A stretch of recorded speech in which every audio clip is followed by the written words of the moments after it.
et de l'enfer du jeu à la beauté de la nature.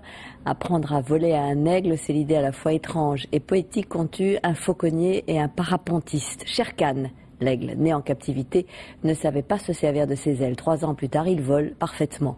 Une méthode qui devrait permettre de réintroduire dans la nature des espèces menacées. Au-dessus de Morzine, Yves Le Bacon et Pascal Rousset.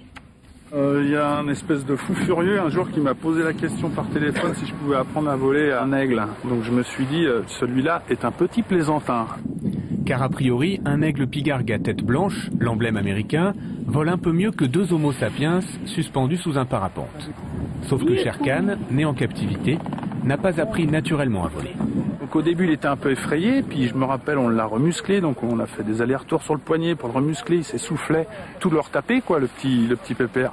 Et puis après les problèmes qu'on avait c'est quand on décollait, je me rappelle les questions c'était il arrive, et il n'arrivait jamais. 1 an de travail pour obtenir ce résultat.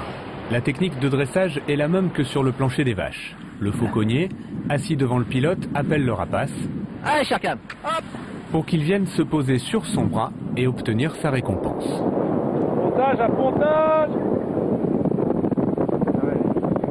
on se parle beaucoup en l'air, je lui dis ce que je veux pas, et puis on joue aussi avec lui parce qu'il nous montre le thermique, donc on essaie de le suivre. Après 3 années d'apprentissage, Sherkan est maintenant très à l'aise en l'air. Mais voler avec l'homme n'est pas une fin en soi. Non, non. Là, Jacques le travaille à la voix et maintenant le but, ça va être de travailler avec d'autres règles. Sherkan, lui, ne retrouvera jamais le milieu naturel. Mais la méthode utilisée est transposable à d'autres espèces. Jacques-Olivier Travers a déjà commencé le même travail avec le cousin français de cet aigle américain.